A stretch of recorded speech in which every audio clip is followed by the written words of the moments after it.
Welcome to episode 163 of the Band Hive Podcast.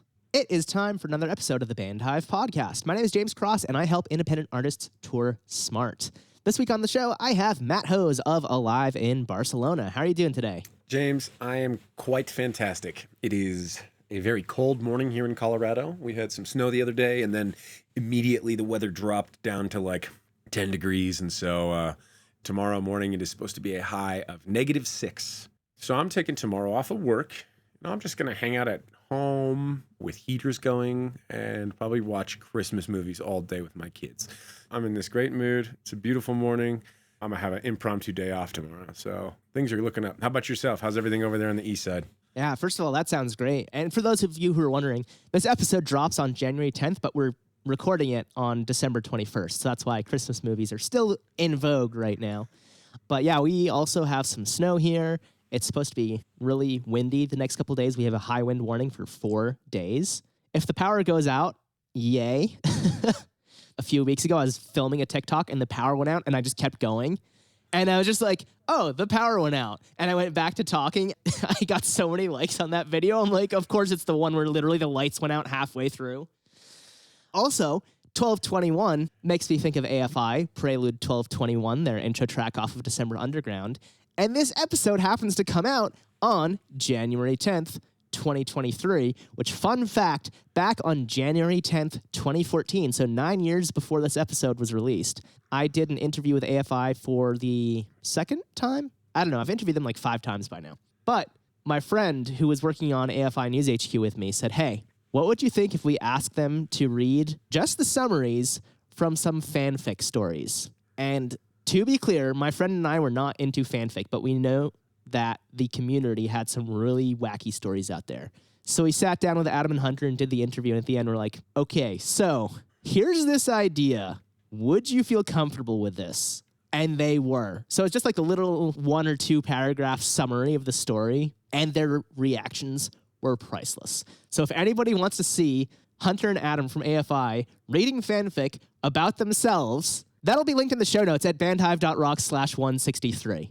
Because that honestly was one of the most hilarious moments of my life. Just for a tidbit here, one of them goes something along the lines of, wait, who's pregnant?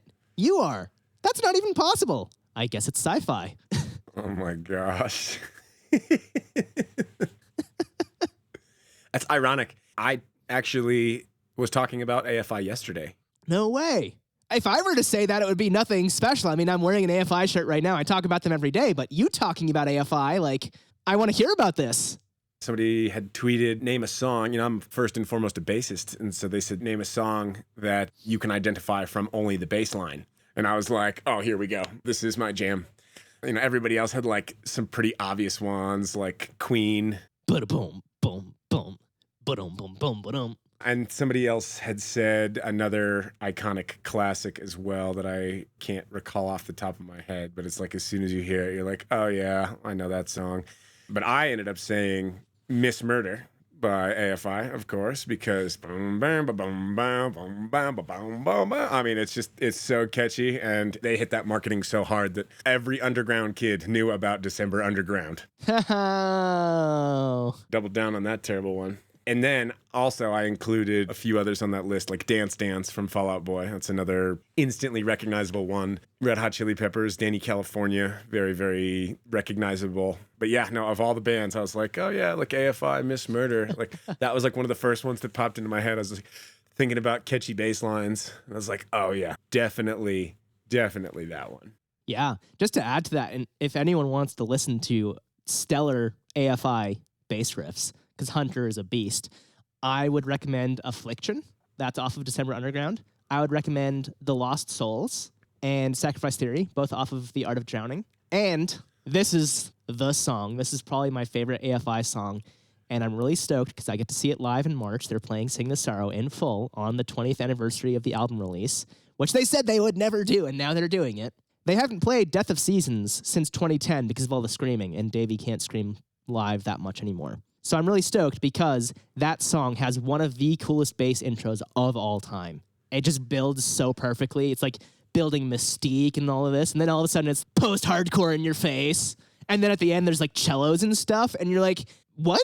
This song is like 3 different genres in one. That song is all over the place, but I love it, and it's so good live, and I've seen it 4, 5 times live, but not in 12 years, almost 13. So I'm super stoked to see that. If anyone is going to see Sing the Sorrow in full in LA in March, let me know. Let's meet up because I'm going to be there. I'm going to have a posse. I'm stoked. All my old friends from the AFI community when I was working on the HQ. I still run the unofficial Facebook group with like 5,000 people in it. So like I am going to have a posse, and I would love to have you in said posse. That'd be tons of fun. Sing the Sorrow is such a fantastic record. Yeah, I'm so stoked. I'm also convinced that they're going to do a DVD of it because they said this is the first and last time they're ever going to play that record in full. And I mean, that's like their seminal work. If they're never doing it again, you have to film that. They would be so stupid not to film that. I love when bands do that, but it's like a love-hate thing for me because I could not go see AFI if they didn't play Girls Not Grey. I would just break. December Underground and Sing the Sorrow, like those albums were absolutely integral in my life, but Girls Not Grey was like the first AFI track that I heard. And I was just like, what is this? This is amazing. Like, swallow me as a well. And I was like, dude, this just slaps so hard. It's so high energy. And, you know, it's like, this is so amazing. And then after that, I think I saw the music video for Silver and Cold. Oh, yeah. Who is this band? When Davey turns into a ghost in Prague. Yeah, I'm literally, it's like, what an amazing video where he's taking off all of his jewelry to kill himself. And then all of his bandmates die. And he died too. He's a ghost. They walk through him. That whole album. I know we did an episode a while back that was our favorite albums. Episode 100. If anyone wants to hear it, bandhive.rocks/100. That's 100. And you can hear about all the incredible albums that we talked about. We each did I think it was our top 5. I just re-listened to that the other day. Our top 5 and like a billion honorable mentions. We did 250 references. Sorry, Leland. That was a lot for you to write down. I apologize. Apparently it's happening again. Maybe we'll do that for 200. There you go. For all of you listening, now that we've been rambling for a long time, it actually all is kind of pertinent to what we're talking about. We are actually spending today's episode talking about how important fans are and how you can really develop quality relationships with your fans and, most importantly, not take them for granted.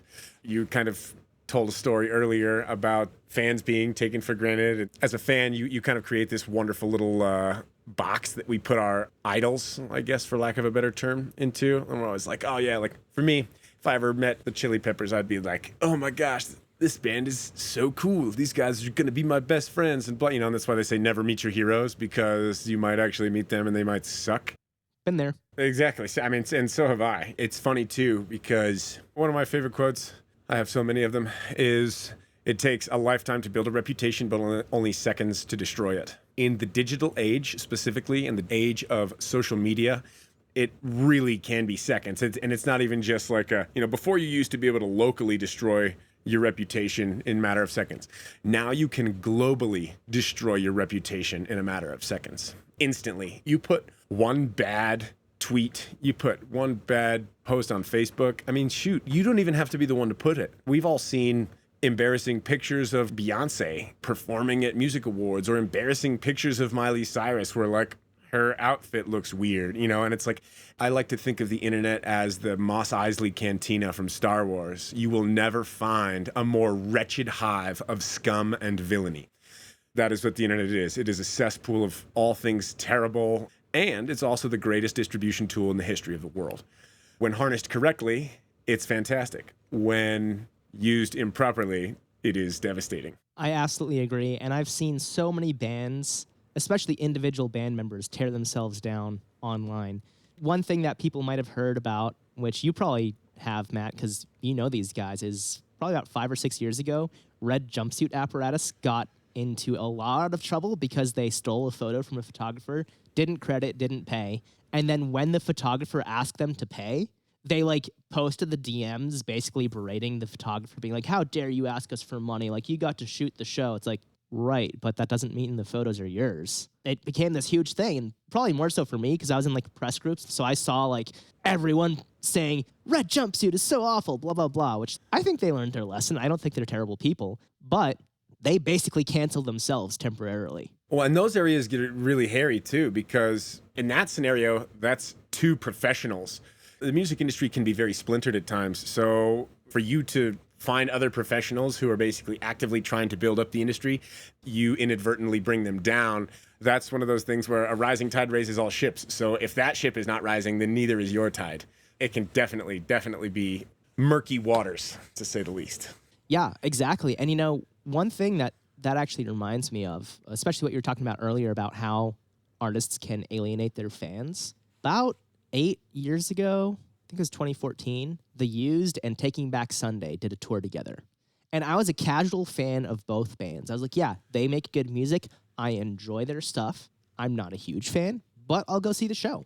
And I set up interviews with both bands. And with The Used, I did that interview first. I talked to Quinn, who was their guitarist at the time, the original guitarist of the band. So he's the one who wrote all of Maybe Memories, that song, or that was the record name too, all of Self-Titled. All their early records, that was Quinn. And fantastic interview. Now, to be fair, I also knew their tour manager, and I knew when he says 15 minutes, it's more like 30. So, and I was like, do you want me to stop at 15, or are you going to let us know? And he's, I'll let you know. I'm like, okay, cool. So that basically means I have 30 minutes.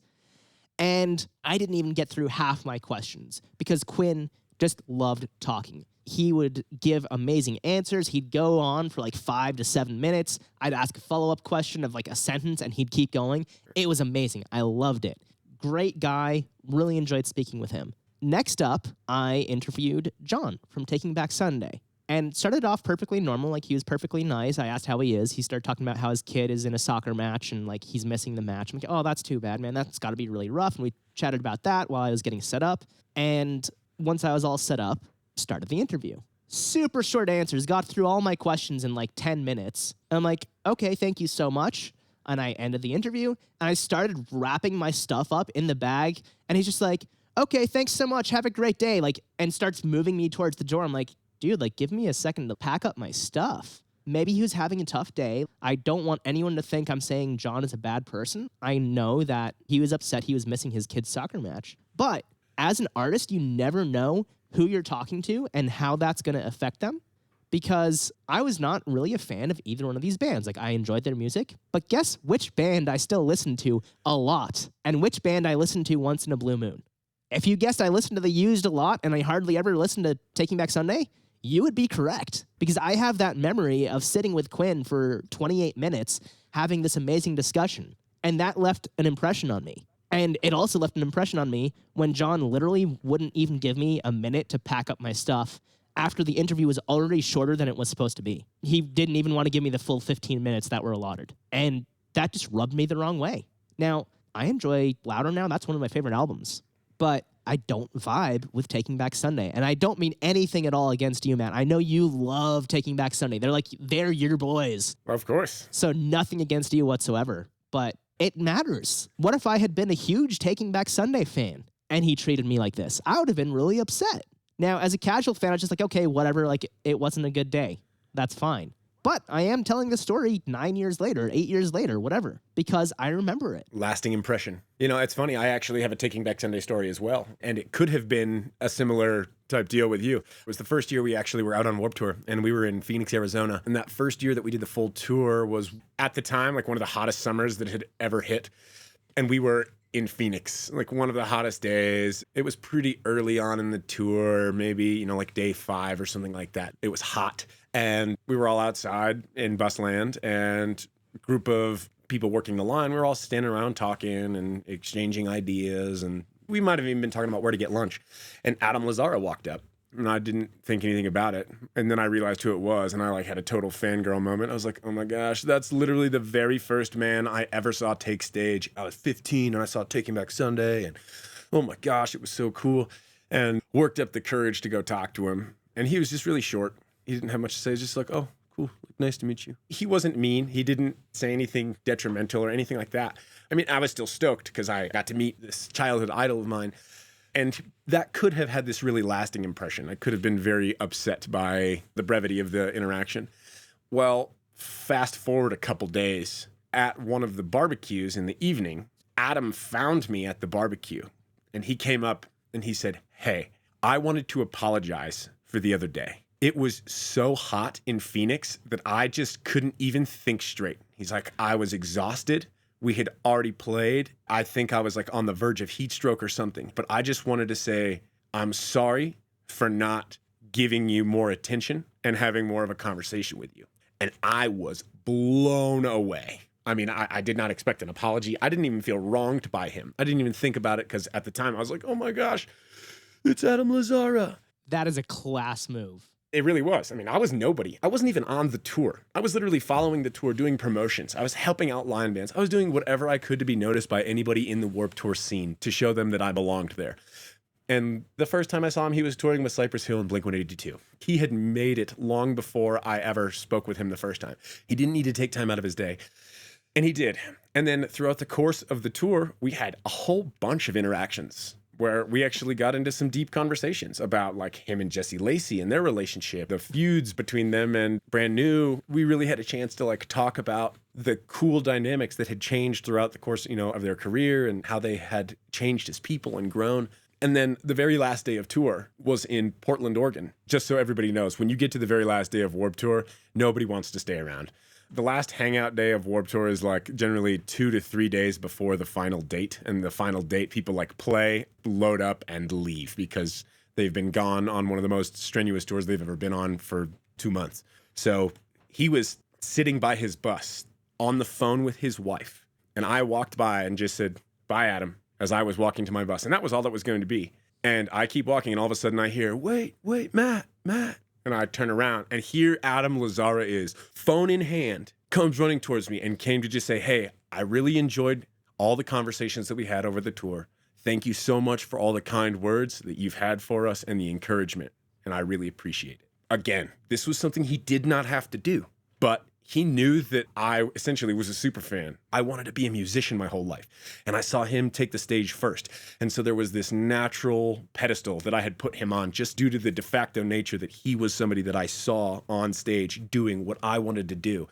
And as a vocalist, for those of you who don't know, go look up Adam Lazzara vocal mic tricks. Adam Lazzara on stage is one of the most impressive feats ever. And for those of you who don't understand how influential Adam Lazzara is in the music industry, he is one of the first people to bring in an emo hairstyle, just to put that into context for you. He is like the father of the Dead Falcon, where you have the comb over coming across your eyes. It was like him and Davey Havoc of AFI that were like the pioneers of that look in the music scene. For him to basically put his wife on hold and his kids on hold, and then to physically stress himself to come and say bye, when I wasn't trying to interrupt him at all. It wasn't just verbal, it was an action. It was him getting up and running over and thanking me. And that, to me, just like you remember that interview, James, I remember Adam coming up and doing that. And I will always remember that because it made me feel like I belonged, just like you felt like you did not belong because of the way that a rock star interacted with you. I felt like I belonged because of the way that the rock star interacted with me. That is, in my opinion, one of the most important lessons that you as an entertainer can learn. You have 10,000 interactions in a day with all sorts of different people. Yes, we all have tough days. We all have stresses that we have to endure, but your fans are the people that feed you.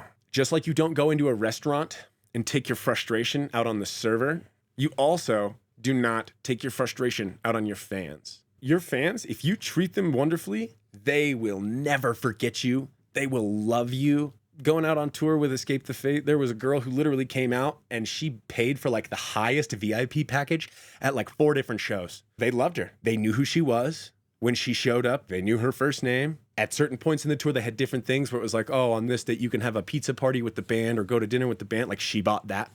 Then she like flew to 3 or 4 different shows across the thing and they knew her. And it was incredible to see like the devotion that this fan had to these guys.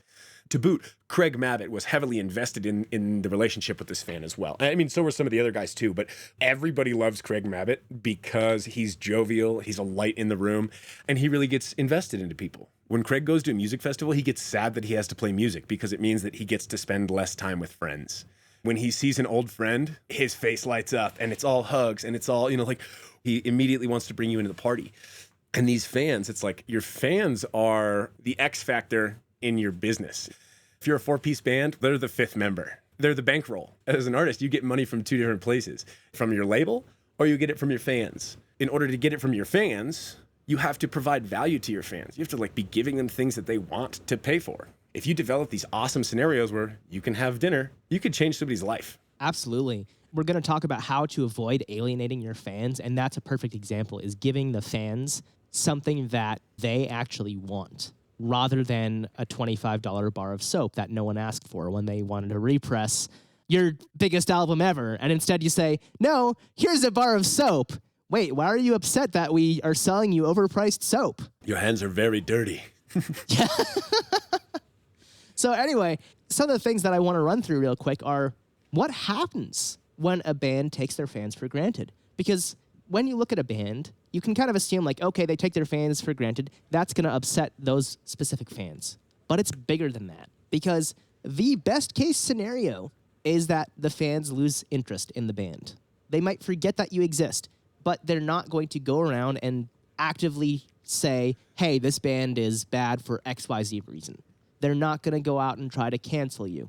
They're not going to go out and like throw around allegations against you. Of course, if you've done something bad, they will do that, as they should. But if you treat your fans with respect in any situation, in all situations, all the time, then guess what? They're not going to have anything to come after you for. If you don't treat your fans with respect, the next level up is that they might start dissing you online. They might start saying, hey, this person was rude to me. They were a jerk.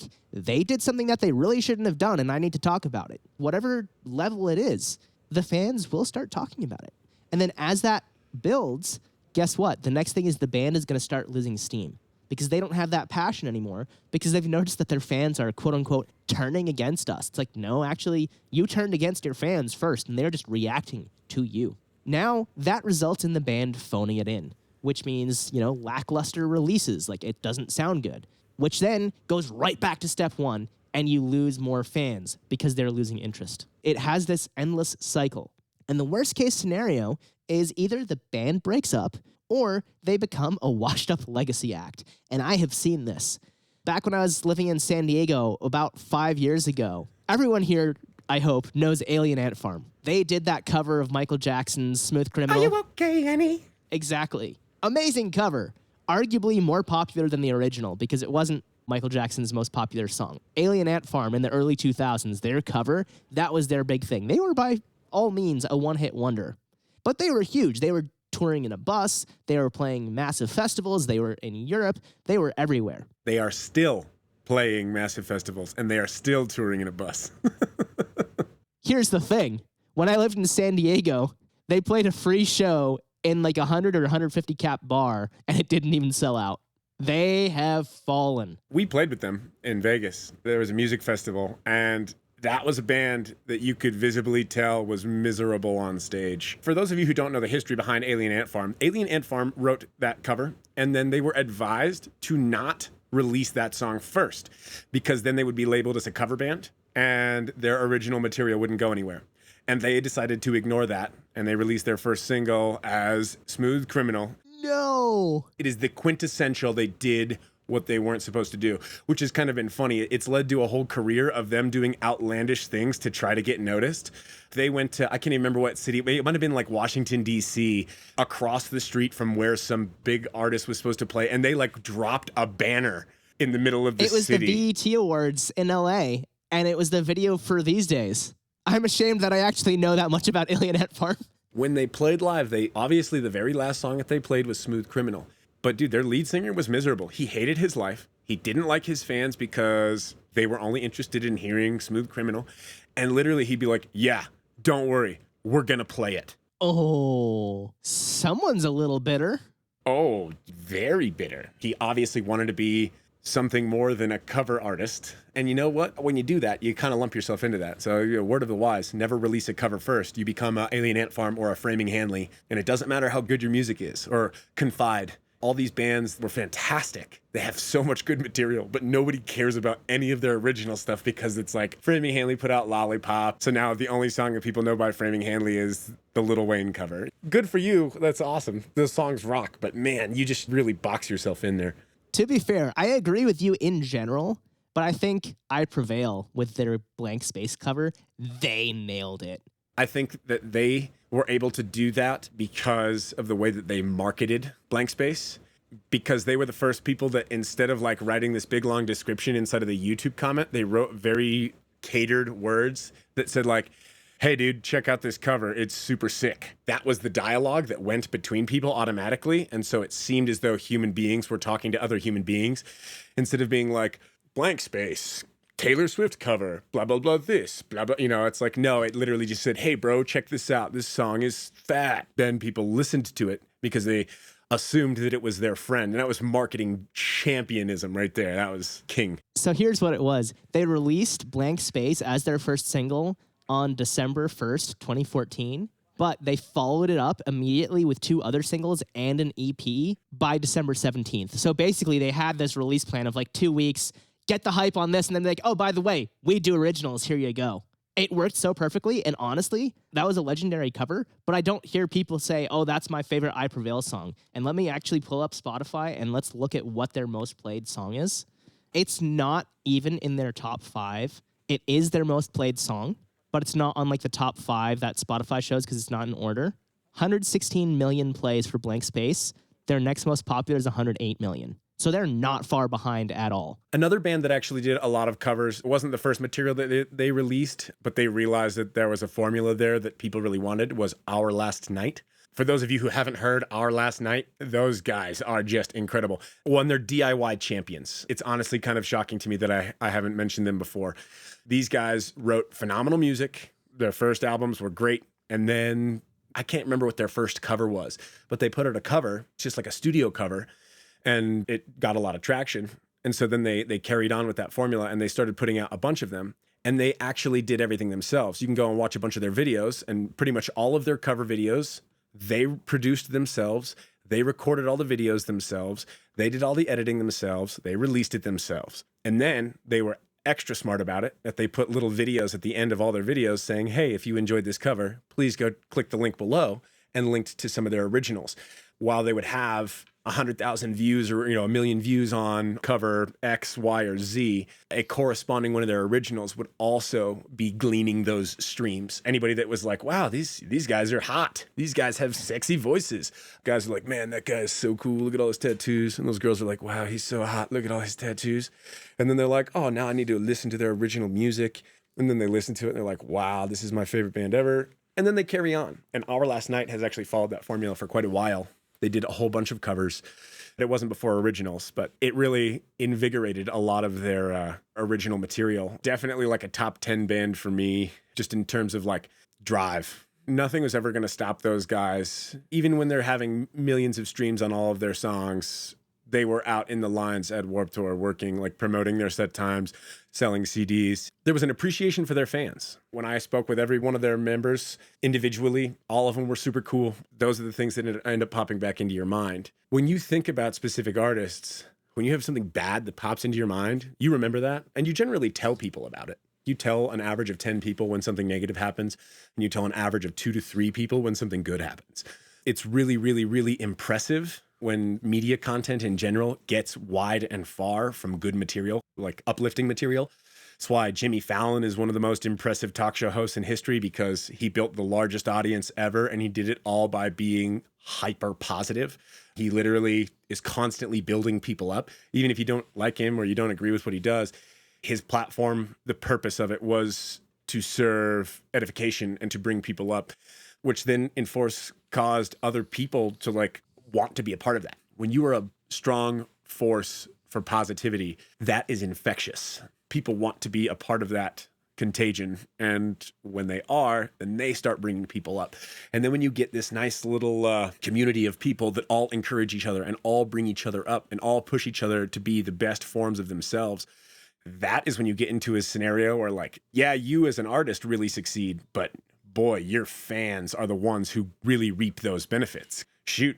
I love the fact that Taking Back Sunday and Thursday and Every Time I Die and 4 Years Strong, all these bands, they all have good quality friendships with each other.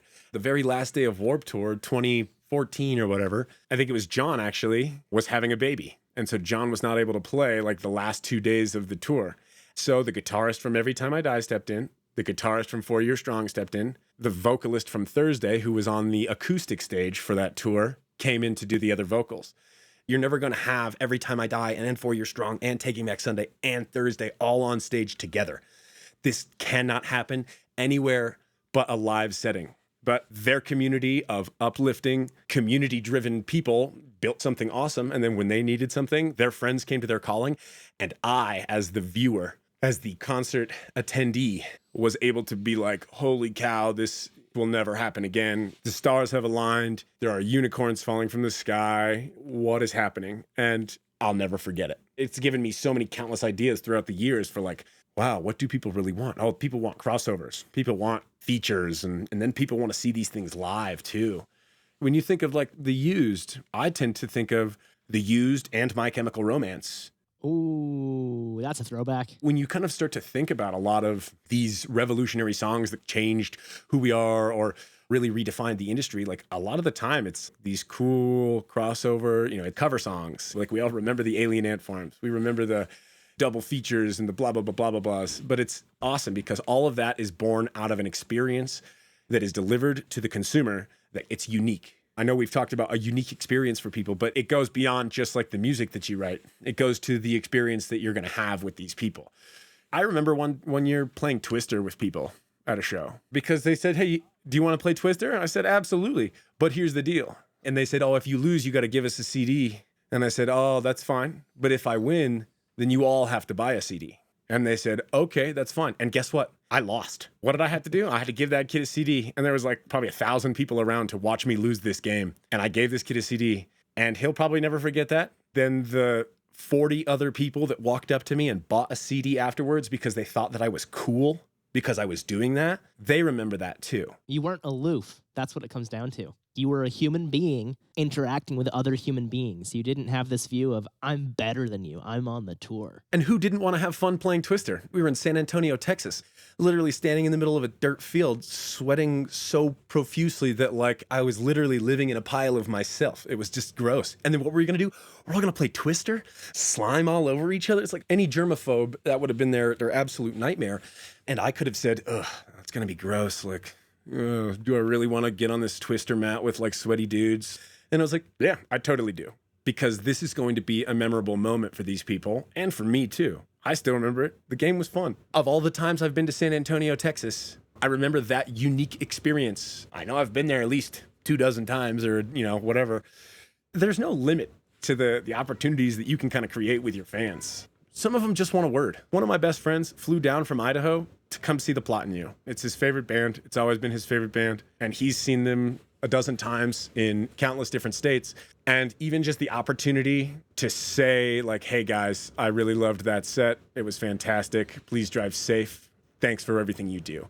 And even just to have that opportunity meant the world to him. You don't know where you're going to meet your fans. Maybe they just want to give you a word of encouragement. Maybe they just want to tell you to drive safe. Maybe they want to share a story with you.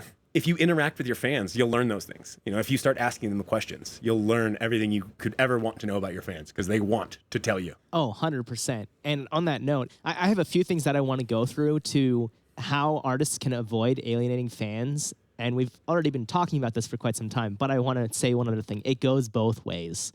If you are a fan of an artist and you see that artist, keep it brief. Try to read the room. When I saw Enter Shikari a few months ago, their bass player, Chris, was standing by the backstage door talking to people. I'm like, oh, cool. I'll go say hi and thank him for coming back to the States because they're from the UK. And half these people were telling their life stories, literally 3 to 5 minutes per person. And then at the end, I could tell Chris was like trying to turn away and then somebody else would catch his attention. The dude wanted to leave. And so it happened like 4 or 5 times in front of me.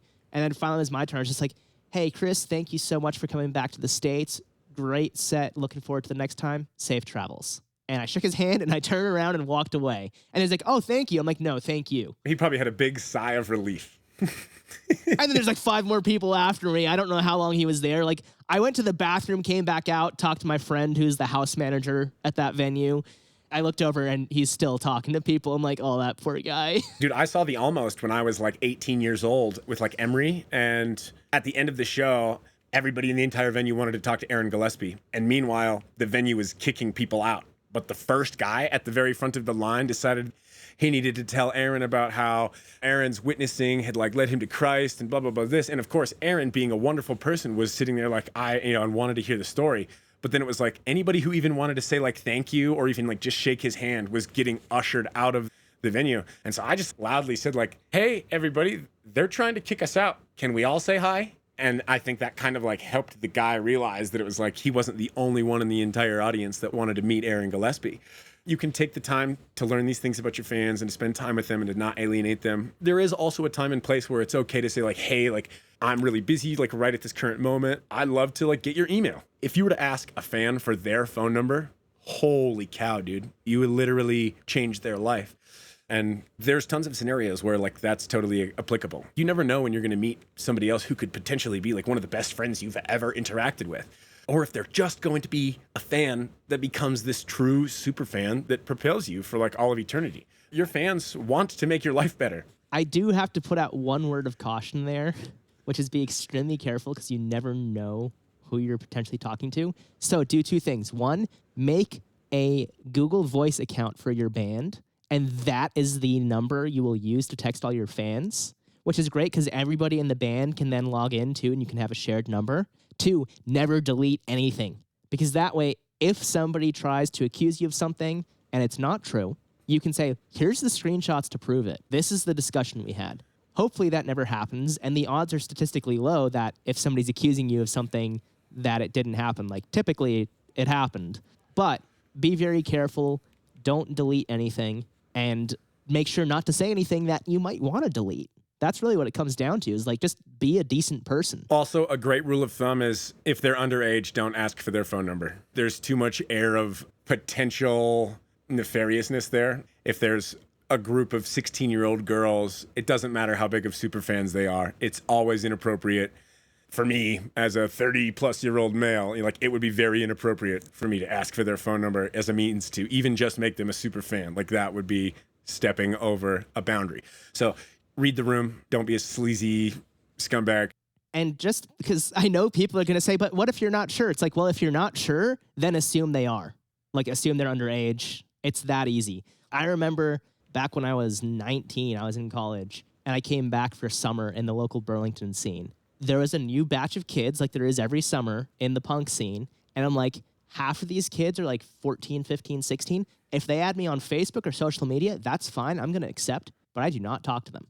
Now, I know I would never do anything to hurt them, but I don't want people to even see like, oh, James is talking to like 15-year-olds. He's 19. What's up with that? It's like, I wanted friends. That's what I wanted. But other people don't make that assumption. So I was just like, nope, I distance myself. And I don't understand why it's so difficult for bands to just be decent human beings. It frustrates me so much. That's a topic for another day, though. It's just be a good human being. That's what it comes down to. The biggest thing is like you have the opportunity to make or break people. I've told my Craig Owens story before. I've told my Adam Lazara story. I've told plenty of stories about me meeting guys that I just looked up to so much. And luckily for me, there haven't been too many scenarios in my life where artists have been like total losers. Like Ronnie Radke, I tried to meet him, but he literally wouldn't even look at me. He walked by me, didn't, oh, dude, it's painful. Auburn Hills. The Palace of Auburn Hills. They tore that place down. Such a shame. That was one of the nicest venues on the tour. It had air conditioning. That's why I liked it.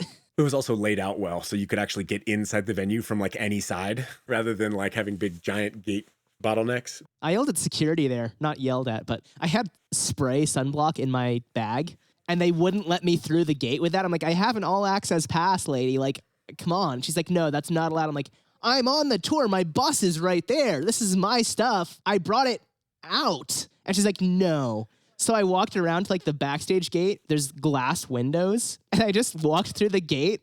And then I knocked on the window and waved and held it up. And just saw her face go like grumpy. And I'm just like, I told you, lady. Like, you can't stop me. I had a similar thing happen in New York with a bottle of whiskey. It was Jesse's 21st birthday. And we were on the tour. And we had a bottle of whiskey in the backpack on his birthday. And we just set the backpack down and unzipped it to pull out some promo cards. And it just so happened that a yellow shirt walked by right then, like a Live Nation event staff or whatever. And he just reaches into our backpack and pulls out the birthday bottle of whiskey I bought for my best friend on his 21st birthday. And he's like, nope, this is gone. And I just, no. We are on the tour. This is his birthday bottle of whiskey. We were literally walking through the venue. We were walking from that entrance to our van, which is over there in Busland, and we stopped to pull out promotional material, and you pulled that out of our backpack. Absolutely not. And this guy's all grumpy. He's like, oh, okay, well, follow me then, and brings me over to his superior. Now we're in a group of like 6 yellow shirts. And I explained the whole thing to him. He's like, you're on the tour? I was like, yes, sir. Here's promotional cards. Here's my CD. Here's everything you want. I was like, I'll show you my identification, which is based out of the state of Idaho. I didn't just drive from Idaho to New York to come to this concert. And the guy looks at it and he's like, and it's your birthday? He's like, yes, sir. He's like, do you have ID? So Jesse pulled out his ID, show him it was his 21st birthday. And the guy just goes, happy birthday. Hands the bottle back to us. Sometimes security just goes a little bit too hard, which, you know, good for them. They're there to protect people. There's that one guy. There's always that headstrong guy that's making like $15 an hour to take people's bottle of whiskey. If even. Like some states, it's probably like $7.25 federal minimum wage. They deserve more than $7.25, but that's probably what some of them are getting. Warped Tour security.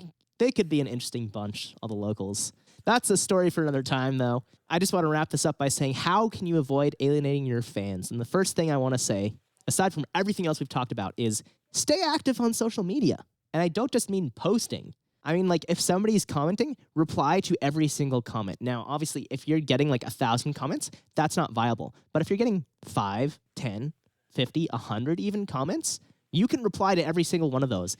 Even if it's just an emoji or a thank you, that helps build that relationship with that fan. Somebody sends you a DM, reply. You can also just incorporate a small anecdote. Like, if you know that person from a specific location, or if you remember them as a fan, let's say it's your birthday, and somebody's like, oh, happy birthday. And you can get on there and say like, oh, thanks so much. See you next time we're in Connecticut. If you remember where somebody is from, that's going to blow them away. I'm friends with Soren from New Politics on Facebook. We're not actual friends. We know each other. I have a story about that.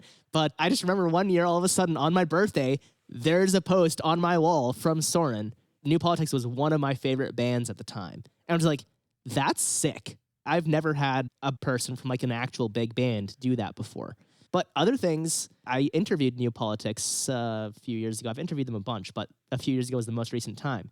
And in the years from 2015, which is the last time I spoke with them, to 2019 when I did that interview, I got glasses and I grew out my hair. So I had changed quite a bit.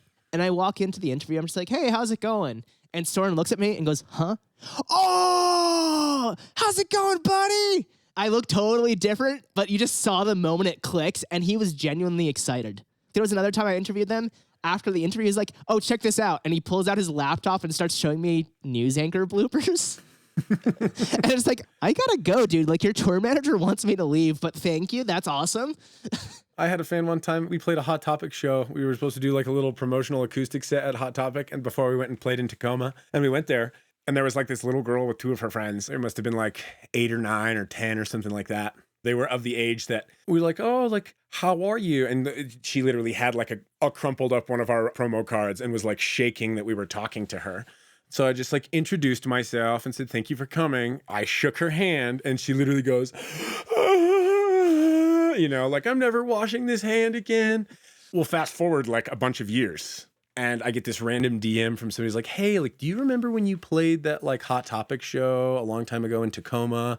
I was there and I was like, oh, were you one of Nemo's friends? And she just responded with, you remember my name? And I was talking directly to the girl who I shook her hand and she freaked out. But the fact that I remembered her name, it was her like all grown up now. And I just remember her being like, holy cow, this is so crazy, you know, and she ended up messaging like the band and a few other band members and probably ended up buying more merch and stuff like that. But it was a lasting impression that this girl literally had from shows that were probably close to a decade apart. You can really, really, really make a lasting impression if you just put in a little tiny bit of groundwork. Absolutely. And speaking about a little bit of groundwork, that's the next one, is run a fan club and keep it alive. AFI had a great fan club called the Despair Faction. It was from about 2002 to 2013. And originally it was anybody who signs up gets a lifetime membership, which, to be fair, they did honor for anyone who had one of those. But then in 2013, they switched it to like $60 a year, which, hey, I mean, that's fair for people who are new. Totally fine. Now, the problem is they ran it into the ground. And I don't mean AFI, the members, but like the people who were running it ran it into the ground and totally killed it. And now it is nothing more than a glorified email list that they open up the subscription for once per year for like 2 weeks. So it's literally just an email list. It's not a fan club. You get 0 perks. When they open up the email list, they'll be like, hey, you can buy this merch bundle of new items. And that's cool, but this is just like extra merch. This isn't a fan club, even though you're saying the Despair faction is your fan club. That kind of sucks, because there used to be a really active forum. There used to be the band interacting in the forum. They used to reply to questions. There's like an Ask AFI section, all that kind of stuff. Now, the closest thing we have to that is I admin an AFI group called Fall Children on Facebook. And there's some other guy who runs despairfaction.club, which, in my opinion, AFI should shut down, because I've seen hundreds of people say, hey, I tried to log in on the DF site and it rejects my username and password. What do I do? I'm like, yeah, that's not the DF. You're putting in your personal information on a site that's actually not the DF. It has nothing to do with the band. They could potentially scam people with that site if they tried to. Now, I don't think they will. I hope they never will. But as the band, they should be like, no, you cannot do this. Thank you. We appreciate it. But no, you cannot use that name. Now, that all aside, enter Shikari. They have the Future Historians. And it is a yearly sign up, but I joined it earlier this year, and I was blown away. When I joined the AFI fan club back in 2009 or 2010, the Despair faction, I literally had to email their management because I never got half my stuff. And this happened to a bunch of fans who signed up at the same time. None of them had any contact or any way of getting in touch with the people who ran the orders. So I just collected a list of like at least 40 to 50 names and said like, hey, these are the people who never got what they paid for. Can you all fix that? And then they sent it to the merch company. The merch company fixed it and all that. But it was terrible.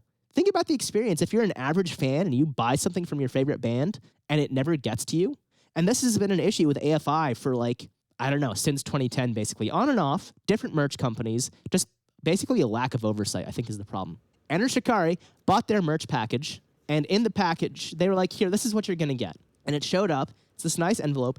There is a signed, customized letter with my name on it thanking me for joining the fan club.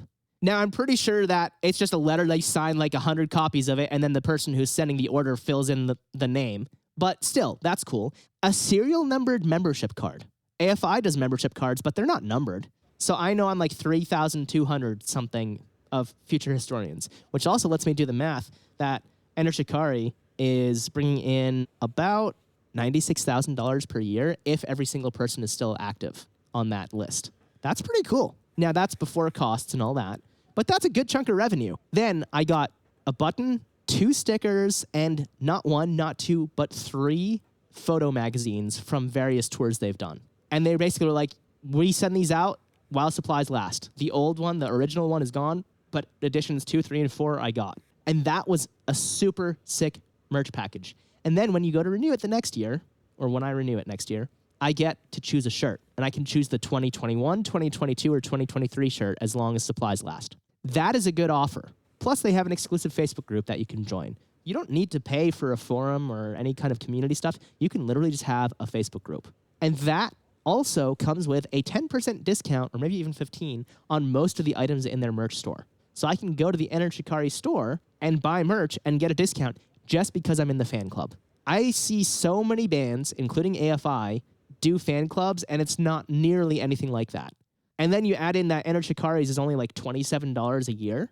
A shirt on their store is like $30. But for $27, I can renew and get a free shirt. That is literally a no-brainer. Make an offer to your fans. It's a special offer for your fan club that is too good to refuse. Literally, I was just looking at their site one day to research an episode, and I saw this offer, and I was like, I'm buying that, and that's why I'm in their fan club now. So make that offer that is so good that they cannot refuse it. Now, you don't want to lose money on that offer. Make sure that you're still at least breaking even or hopefully making some money. But if you make an offer that's good enough, people will buy it. If you make a terrible offer, some people will buy it, but not nearly as many. It's something relatively easy that you can set up too. I mean, and it doesn't even have to be in a digital setting. You can actually do this at your merch table. James, you used to go around at Warped Tour having people text numbers, and then they would get a confirmation code, and then they would show you that confirmation code. It's like, you can do that too by saying like, oh yeah, if you sign up with this email list, we'll give you $5 off a product here at the store. Or maybe that $25 shirt, oh, you only have a $20 bill? We'll just sign up with our email list. You'll get an email really quick, and that's a $5 discount code. So then they're on your email list. You've basically gathered that information that you need so that you can continue to do it. And then on top of that, you've made a sale. You've created more value in their life. And then if you're smart and you have done bundle deals like we've told you to, then you can add that in as another value add. Sign up for the email list. It'll give you $5 off this shirt, and I'll throw in a free CD. And then it's like, oh, $10 worth of free stuff. This is awesome. If you don't want to do CDs because you're in a record deal and that's something that comes out of your recoupable bottom line, then go get yourself a cheap little bag. Go print 1,000 bags and say like, oh yeah, like you don't have anything to carry your stuff while you're here at the show? Sign up with this email list. We'll get $5 off a shirt, and I'll throw in this little tote bag. Oh, you want me to hold on to it? Cool. I'm going to take a piece of painter's tape, write your name on it, slap it on, put your shirt inside of this bag, and I'm going to set your bag back here against the back wall. You come get it at the end of the show. And there, you have given them a discount. You have gotten their information. You have provided them value. You're sending them home with a bag. And on top of that, you're providing a safe haven for their stuff while they're at the show. If somebody at a merch table did that to me, I'd be like, dude, these guys are my best friend. When I was working merch for Escape the Fate, if somebody asked me to like hold a coat or something, I would absolutely oblige. Now that would end up with like 20 coats back behind me. And at the end of the day, I'd be like, I'm not sure whose is whose, but I made so many more merch sales because of that, because people were just like stoked that they didn't have to wear their coat. The tour started in like November or October or something. Everybody was wearing a coat, and nobody wanted to pay $10 for coat check. They wanted to pay $10 to an artist. You give me your coat, you buy a $5 CD, and then they put the other $5 in the tip jar, so then the merch guy's happy too. And then he sells even more merch. All of these things are a big, giant Rube Goldberg machine that once you finally realize where all the dominoes go, it falls perfectly, it's methodical, and you can really start to develop systems. You can see what works for some people, what doesn't work for other people. Maybe people like text messages, maybe people like emails. It doesn't really matter. There's an immense amount of value that you can glean from your fans, and the way that you glean that value from them is by providing value to them. It's this symbiotic relationship where you give them value and they give you value. Rising tide raises all ships. Nobody buys your product because they just want to give you money unconditionally. They would just give you the money unconditionally if that were true. So you have to provide the value. 100%. And on that note, one last tip I want to give is reach out to your fans, even if you don't have anything to sell at that moment. Just say hi. How are you doing? How are things going? What's New York like this time of year? I see so many artists who are only reaching out when they have a new product to sell or they're announcing a tour or something like that. And they'll DM everybody on their list or they'll email their whole list. Don't do that. Instead, reach out to people at those times, but then also send a holiday card. Say, hey, thank you so much for being a fan this year. We're really stoked for 2023. Happy holidays to you and your family. Best wishes. Sign the band. You don't then have to say, by the way, here's our custom limited edition holiday merch. No, just be like, happy holidays. Thank you so much. And you can do that with DMs too on a smaller scale. Reach out to people, say, hey, thank you so much for supporting us this year. We're really stoked to probably see you at a show in 2023. Happy holidays. Perfect DM right there. Also a really, really good place to distribute like silly photos of the band. Your professional foot forward is always, like stern you and gotta look, if we play a metal band, gotta look tough. But people want to see the real you. They want to see the sweaty twister playing lead singer. If you have like some goofy photos that you're never going to release on a social media platform because that's going to be contrary to what management is telling you and booking agents are telling you and labels are telling you, give those to your super fans, because these are people that have probably already interacted with you enough to realize that like, hey, maybe you're a little bit more jovial and maybe, you're lighthearted. Show them that picture of you guys all acting like jackasses. Like that's okay. And it's okay to distribute those, especially to your super fans, because that's just going to develop a more intimate connection with these people. There are so many awesome ways that you can develop lifelong relationships with your fans. And it all starts with learning how to distribute those relationships equally, have conversations with people to pull yourself out of your own element. You might be afraid of that conversation, or you might be afraid of the rejection or whatever. The only way for you to elevate yourself to a point where you really know what your fans want, need, and love is by putting yourself out there and interacting with them. That does it for this episode of the Band Hive podcast. Thank you so much for tuning in and listening. I really appreciate it. And I hope that this episode has given you some ideas onto how you can not burn bridges or lose the relationships with your fans, because it's so easy to do, especially like Matt was saying with the internet. It's just really bad. So do not ever take your fans for granted. Instead, go out there, build those relationships, remember as much as you can about your fans, because as Matt said, if you remember somebody 10 years later, that is going to make them feel so incredibly special. No matter what you do, go out there, be a good human being, and build relationships. Because that's ultimately what people attach to a band is not, oh, the music's so good, which, yeah, people can appreciate the music. But if you want a lifelong dedicated fan, that is where you need to have a relationship with that fan. Maybe it's you in the band having a relationship with that person. Maybe it's another fan in your community having a relationship with that person. A lot of bands, their community is what brings superfans into the fold. It really depends on your approach and what that fan is looking for in a connection. But no matter what, you need to nurture those connections in any way possible. Thanks again for listening. We'll be back next Tuesday at 6 a.m. Eastern right here in your favorite podcast app. Until then, I hope you have a great week. Stay safe. And of course, as always, keep rocking.